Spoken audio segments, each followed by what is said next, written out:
So let me just give a very quick introduction of myself. My name is Wei Lee. I'm a partner from KPMG. So I was just speaking to some of you all that I have been doing governance as well as risk management review for charities for the past 13 years.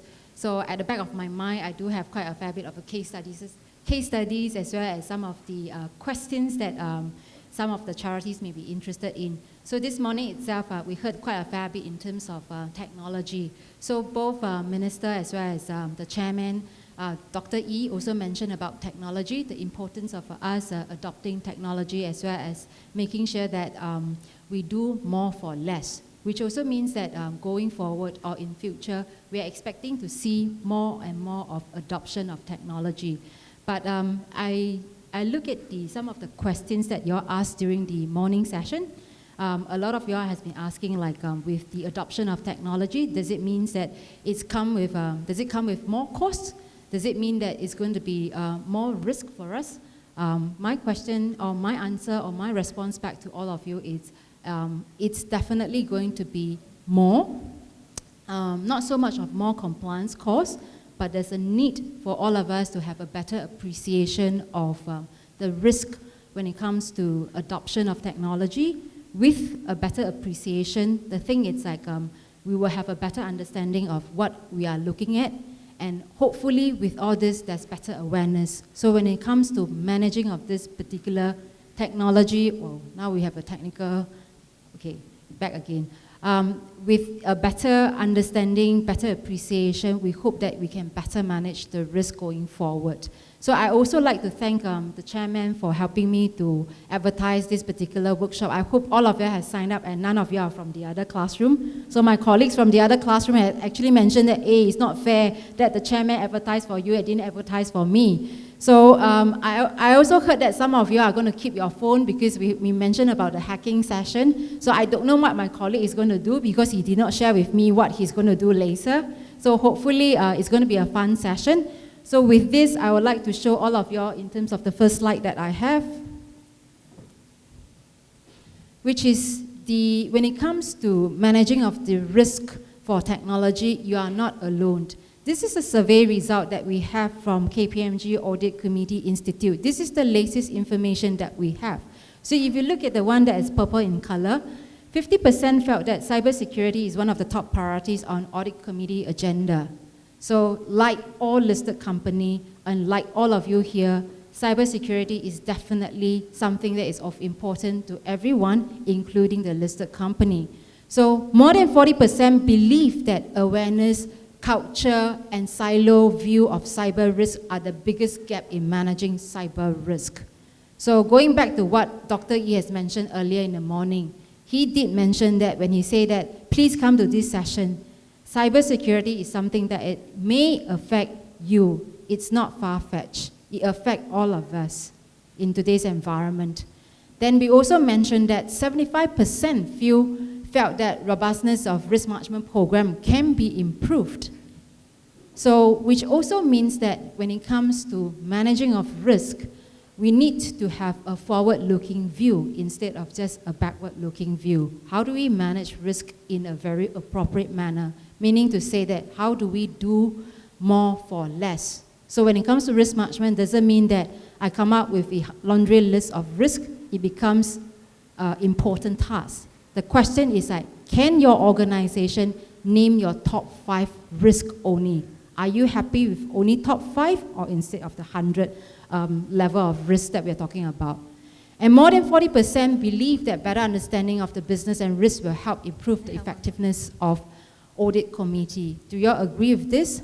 I personally think that should be the case. And of course, lastly, 25% felt that additional expertise is critical to improving effectiveness of the audit committee, which is going back to the earlier points that the panelists have discussed in the morning.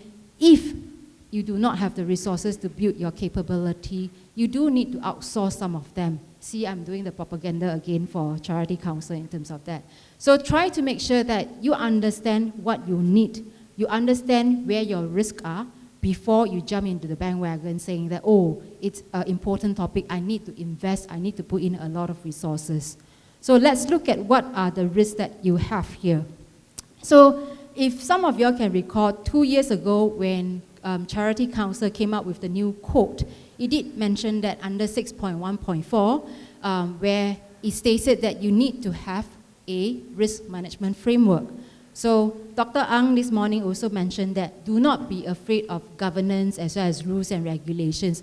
When you have governance and rules and regulations, they will get consultants like us to make sure that we publish a toolkit. So in 2017, we published a toolkit on enterprise risk management where we highlighted 6 areas. So these are the one that is in blue, are the one that is highlighted on the top 6 risks, which include like talent management, data confidentiality, non-compliance, conflict of interest, funding risk, as well as adverse event risk. So the marker that is on straight means that it remains constant. As compared to today, it's still important. What has heightened is actually on PDPA as well as adverse events risk. And then we have 2 new risks on cybersecurity as well as relevance. So this morning, again, Dr. E mentioned about like relevance. Have you reviewed your vision and vision to make sure that you remain relevant? Which also then connected back to why funding risk actually dropped. So to me, as a donor or as a stakeholder, I always believe that if a charity is doing the right thing, meaning to say that if you continue to remain relevant to the society, you will definitely get your funding. So when it comes to funding risk, I always think that it's part and parcel of your relevancy. Yeah. Okay. Some of you agree, some of you may not agree. But Dr. Ang did also highlighted that when it comes to funding availability, last year was a good year for most of the organization. So you actually have done well when it comes to making sure that you continue to remain relevant in the society. So of course, for today's topic, we wanted to highlight that cybersecurity is a new area or something of a heightened concern to most of the charities. And that's also primarily because of PDPA and also because of what happened to some of our public sector organizations. So 3 years ago, when we first started this exercise on the risk management exercise, most of the charities' response or the feedback to us is, I do not have a lot of IT or critical IT system. So cybersecurity does not affect me. That was exactly the response that we have from a lot of the charities then. But today, when we re-interviewed some of our friends from the charity sector, they did highlight that, oh no, I don't think so. Cybersecurity is definitely going to be of concern to us, and it's going to be a heightened concern to us. The reason being because of the adoption of technology. So we heard about so much conversation on QR code, even for today. You need to make sure that you scan. If not, you do not get your points or your VCF funding. So, which is also why this is definitely an important topic, and this is the key of the discussion. So later on, my colleagues will be running through in terms of some of the areas, and during the panel discussion, please ask them all the questions. I'll try to support as much as possible. So where most of the observations when it comes to risk management practices in charities, again, I think Dr. E also mentioned about the people, process, as well as the system when it comes to the adoption of risk management practices in charities. So let's start with looking at the embedding into the operations. So this is embedding in operations. So we definitely see that there is improved coordination between the enterprise risk management and internal audit. So for those who have the luxury of having an internal audit team, they will actually look at what has been identified or highlighted as top risk or important risk. That's where they will focus their internal audit work on. And then of course, like some of the common gaps that we uncovered or based on the discussion with our clients include like PDPA framework, the gaps in terms of cybersecurity, as well as business continuity and crisis management. Just now we highlighted that adverse event is a heightened risk. That is because like some organization, not in particular the charity organization, if you have a breach, what's going to happen next will be your communication. So some of the organizations did not do very well when it comes to communication. That resulted into a crisis, which then lead to an adverse event. So if you ask me, matters like adverse events, cybersecurity, breach in PDPA are all interconnected because the consequence is a loss in your reputation. So the next thing that we see is like, we also see that quite a fair bit of the organization have adopted what we term as the ERM framework, coming out of basically who is responsible for governing the framework, who is responsible for managing the risk, and who is supposed to be responsible for looking at the controls. And of course, lastly, we talk about people and culture. In my words, we always think that in order to manage risk well, you need to make sure that the culture and the awareness of the risk, it's very important. It must be simple enough for everyone to understand that risk is everybody's responsibility. It's not just the responsibility of the senior management. And this is something that during a lot of our training, a lot of our awareness classes, we have mentioned to everyone. So with this, I would like to pass the mic to my colleague to explain in more context when it comes to technology risk. Thank you. Thanks, Wei Li. Good afternoon, everybody. So a little bit about myself. My name is Terence. I'm with Risk Consulting over at KPMG. I'm a director in the newly minted cyber practice. Okay.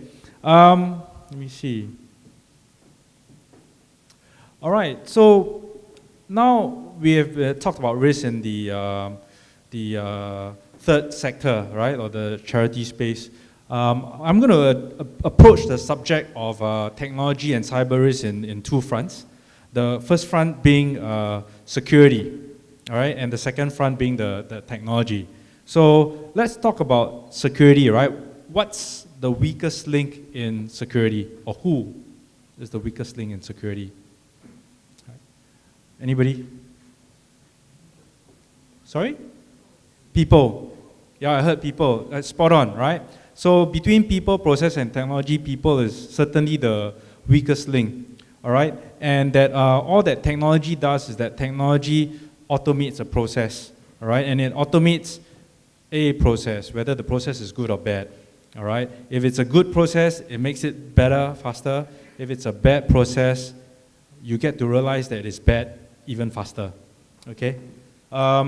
So now that we have that understanding, right, we ought to know how to deal with security using the technology that's in front of us, right? And once we understand that the technology no longer becomes so fearful for us, right? It becomes an opportunity for us. It allows us to use it for whatever purposes that we may have in our respective organizations, okay? So back to this, we see a lot of this in the news.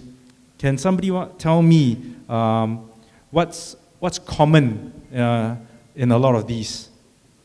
Right? Anybody want to try and make a guess? Most of these are in the news. They have been in the news, some of them about a couple years old. And actually, there are a lot more of incidents like this. In our line of work, we get to see more of this. Most of them don't make the news. All right? And those that make the news, the story is essentially the same. Okay? So essentially what happens in a lot of these cases is that people did something. People did something, they clicked on something, they didn't know, nothing happened, and so everything's all hunky-dory, okay? And so what we see here is that all these generally start because of human error, all right? And that once you click on a hyperlink, once you click on an unknown file, sometimes the malicious software is already being deployed. Later on today, my colleague will be sharing with you, providing a demonstration on how these kind of things start so that it makes it real. Okay? So, moving on.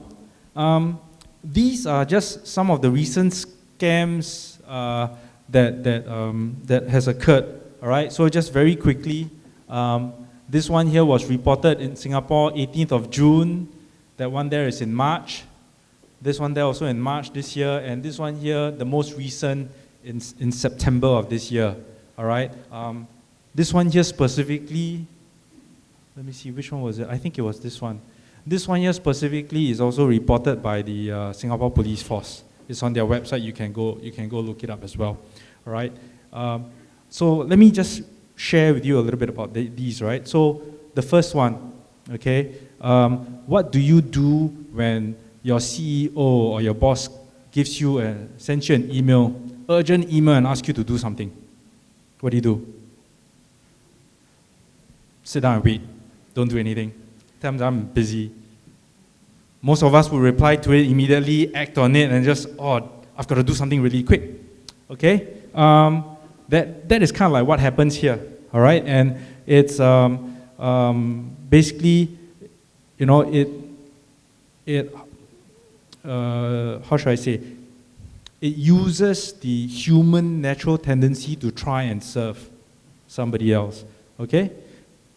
This other one, right? Even more recent, right? Basically, people calling up home users or residents and says your internet is slow. I'm a technician from such and such company. Let me help you with this, and that. And what they do is that because people are not familiar with the technologies today, they will tell you, oh, please download this and download that. And the story over in here is that the perpetrators will tell you to install certain things on your PCs, and they even, for some strange reason, are able to convince the person on the line or the phone to say, please log into your bank account so that you could do this and that, and I can validate it. All right, now you are in this room, we're all talking about security. When I tell you that somebody tells you to go and log into your bank account, you would think, I wouldn't do that, right? But when you're on the phone and you believe that somebody is telling you, oh, I'm really helping you, can you please do this? You would, for some strange reason, all right? So what's common what's common in all of this, right? Social engineering, all right? Social engineering, it's about preying on human nature, all right? And telling them that, I'm helping you, so please help me to help you, right? Unfortunately, it's difficult to have technology. There's no foolproof technology today that I'm aware of that can, what I used to call stupidity, right? Human stupidity. So there's no technology that can help that, and that how then do we fight this? How then do we address this? Okay, my suggestion to everybody would be that you need to be aware, you need to be skeptical, you need to ask questions, right? You need to challenge a little bit, okay? So in the case of the business email compromise and your bosses asking you, please do this for me quick, all right? I think being skeptical and analyzing the email in detail, picking up the phone call and inquire is just to confirm, is that what you want? Simple acts like that actually help with mitigating such risks, right? Do I need technology for that? I'm not very sure. Okay, so what I have hoped to have done was to explain to everybody that cybersecurity is not an impossible word, all right? With a little bit of skepticism, healthy skepticism, a little bit of awareness, maybe training and security awareness, you can actually overcome a whole lot of technology risks, cybersecurity risks, okay? And now that we have gotten that out of the way, we can talk about technology and whether technology for this industry poses more risks or actually poses a lot of opportunities, okay? I will share some examples that we have put together. So here, I believe we were talking about iShine, a shared service initiative. Okay, we've also have got how the third sector is actually using so-called crowdfunding mechanisms just to raise funds. And over here, we have also got the Smart Nation initiatives by not MCCY. I can't remember who. Okay, and we have also have got so-called regulations coming up to say, okay, these are the sensitive bits of information that you shouldn't be capturing anymore. All right, you shouldn't be using. So all of these are things that in this sector and this industry, we all need to be aware of, need to be cognizant of. All right. So are there opportunities or are there risks? Now, I don't really want to deal with that right now. Before I answer that question, I'm going to move on to the next couple of slides and then we can decide, right, whether they are actually opportunities or risks. Okay, I have got here a survey by Tech Trust. All right, this survey, a little bit more about this survey. This survey was UK based. All right, survey was conducted end of 2017 and the report came out in early 2018. Okay, and they basically interviewed about 1,200 organizations, and out of the 1,200 organizations, right, charity organizations, third sector organizations, they have found some very key interesting facts. These are just the summary and the highlights, and that if you are interested to find out more, I've actually found it very informative reading. I would encourage you guys to look it up as well. Okay, but here are some of the key facts. Okay, out of the people that they have interviewed, 58% of them, all right, do not have a defined digital strategy plan. Okay, 58% of them. This was late 2017, early 2018. All right, and of the people whom they've interviewed and did say that they have a strategy plan, digital strategy plan, 92% of them expect to have an increase in measurable impact in whatever they are doing in their industry. All right? So I'm trying to draw a contrast over here, right? Next, 63% of the charities say that they have got some form of cloud application or some use of cloud services. All right? However, out of this 63% of people, the entire population, 41% of them don't allow their staff to access their cloud application through their own devices. They say, no, you have got to come into the office to use the application. All right? So it's a bit ironic how we are trying to move to the cloud, but then again, through processes and through behavior, we are telling them, no, you cannot work from home. You have got to come to the office to work. All right? And we are talking about productivity here, right? 17% of the people that they have surveyed says that they require that understanding technology, understanding what technology can do for them would be better, is something that they hope to achieve, right? Or would be most helpful for them. However, out of this 17% people, 70% of them are not investing in training and awareness for their own staff. All right? Ironic, wouldn't you say? Right? And 38%, the survey noted that 38% of the people whom they have surveyed, right, say that they are actually able to protect themselves from a cyber attack. Okay? But the survey also noted that out of these 38% of people, when they said that they were able to protect themselves from a cyber attack, they were, how should I say, sitting on the fence. All right? They were not fully convicted. Yes, I can definitely protect my organization from a cyber attack. Okay? However, out of this 38% of them, let's assume that they really can protect their own organization. 45% of them are actually handling what the survey considers as sensitive information. Person's name, residential address, right? Gender, age, right? Maybe even blood type and so on. Okay? So, if I had to take a step back, what does this survey tell me? All right? So, as I read on, I felt that these were some of the learning points and takeaway points I had from that particular survey. All right? I'm going to read from right to left.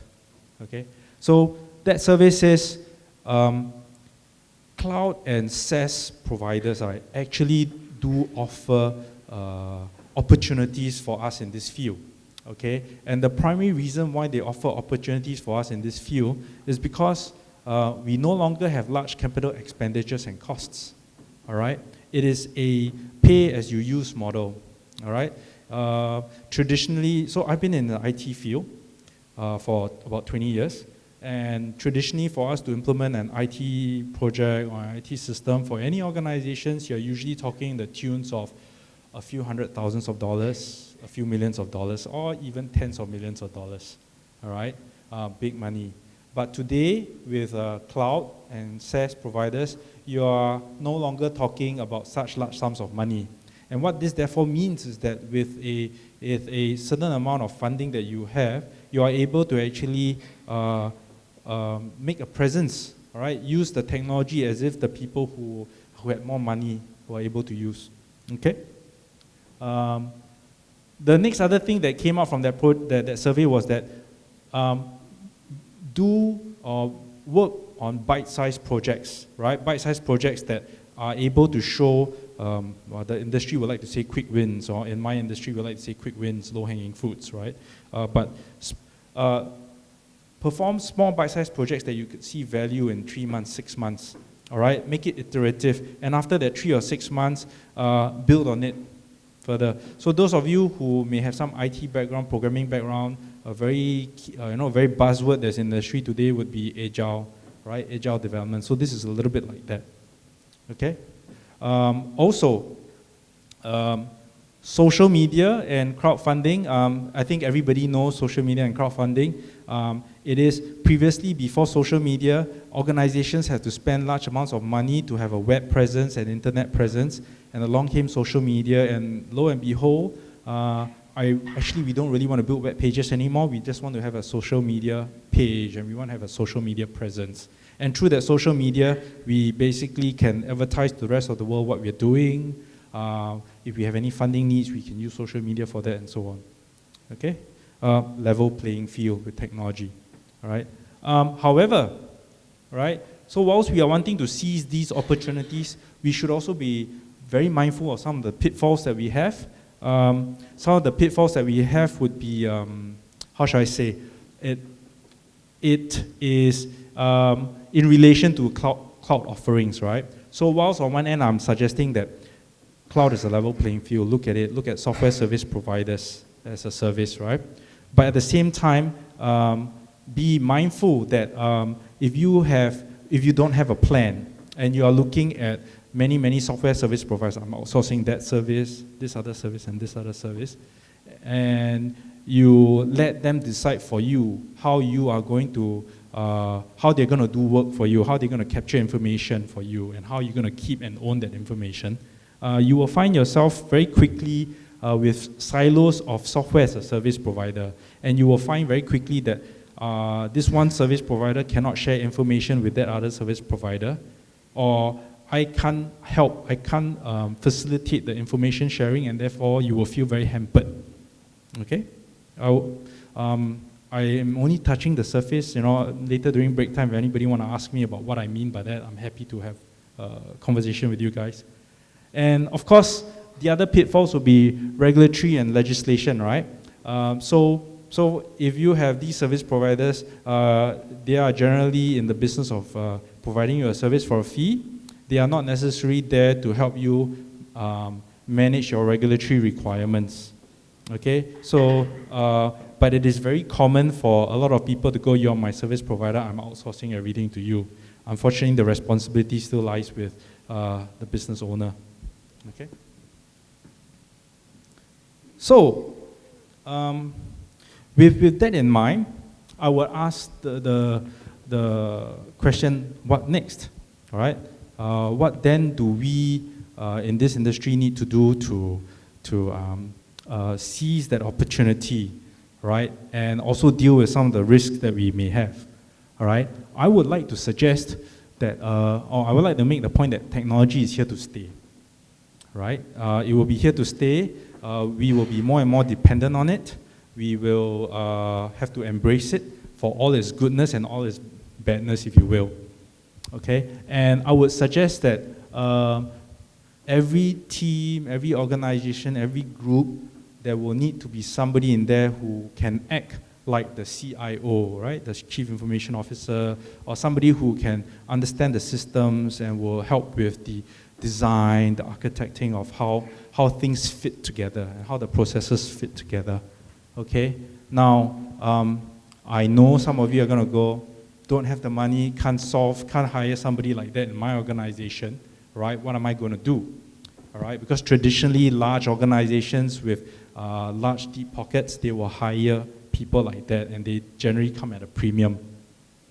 So I would like to ask the question, are we working enough with institutes of higher learning where they have got people who are, or young, the next generation who are coming into the industry, and they are looking to develop their skill sets in the field of technology, information technology, in the field of cybersecurity?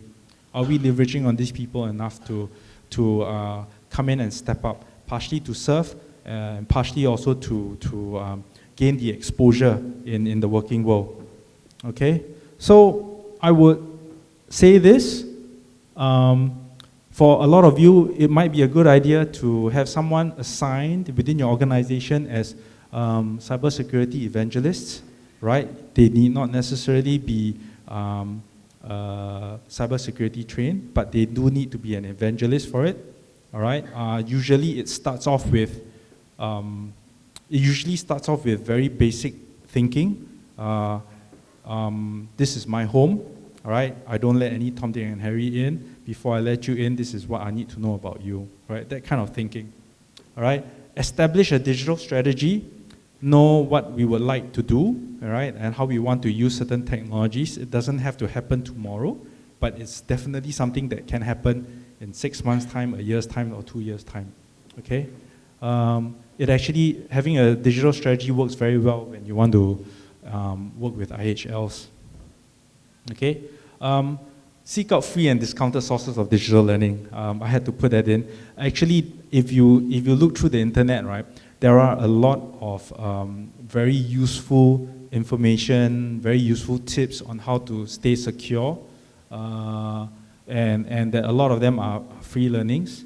The only trouble with that is that if you may get yourself paranoid, all right, and you get a bit fearful. So having somebody whom you can share and discuss what works and what doesn't work, and what's the risk reward, would be very helpful. Okay, and last but not least, I would say, what's next? I understand there's this particular initiative by NCSS, right? And that from what I can understand from it, it is something that I would personally be interested to look to when I'm looking to enhance or develop certain initiatives, especially in the area of cybersecurity for my organization. All right. So I've come almost to the end of my session. I do have a little bit here where I would like to share my personal experience. Okay. So personal experience and reflection now. I'm going to go out on a limb here because I'm going to. This is quite personal to me, and here goes. All right. So I serve in church. I help out with. I've been pulled into a group where we called it the Strategic IT Task Force Group in the church. And the church recognizes that we have got many groups of people, each trying to do good in their respective, we call them ministries, all right? And they need to leverage on information, they need to leverage on technology, okay? But we find that these different groups of people are pulling in different directions. All right, and so we feel that we needed to pull things together so that we could streamline the processes, maybe not spend too much on technology so that we could spend our money a bit more wisely, right? And what we then did was that we are currently focusing on policies, right? What kind of policies you might add? Policies around data. How is data being used? How are the different teams using it? How is it being shared? Policies around access, right? Who can access that information? How is it to be accessed, right? And I think last but not least around service, right?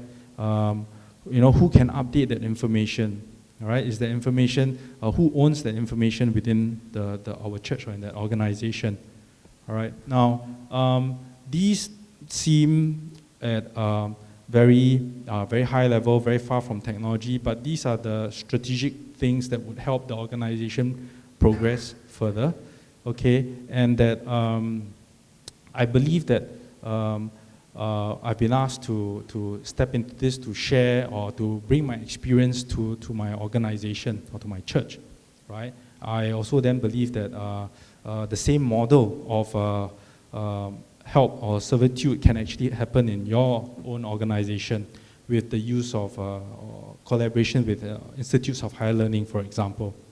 Okay, now what are some of my gripes about working in church and setting this up or working through with some of the people? My biggest gripe is that it's not going fast enough, right? It's not going fast enough, but unfortunately that's the way it goes. But we are making progress, just I'll bet a lot slower than what happens in the corporate world. Okay. Now some of the other issues. So we deal with policies around data access and service, but what are some of the other issues that we deal with? Okay. So some of the issues we deal with will be how can we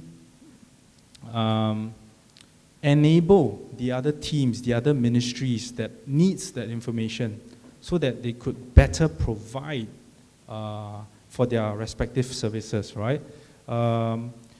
And whilst we do that, we try and keep tabs on governance data, all right, personal information, because you can imagine, right? I was shown what kind of information we have about our various different members over at church, and my gosh, it's scary. I was given a chance to look up at my own data, and they have got everything, all right, from the time my marriage, wife, family, kids, everything. And can you imagine if they had put the information on the cloud and they didn't have a security policy around that? Okay, it's scary. We also look at other things like how do we escalate, what are our escalation procedures, right? Should something go wrong, who within the organization we need to notify, what kind of decisions we need to make. So all of this seems rather non-technical in nature, but they definitely help us stay grounded, and at least it helps us with our digital strategy. Okay, so that's my personal experience. I believe that there are a lot of people out there who are ready to serve as well, so I guess it's just a matter of asking them.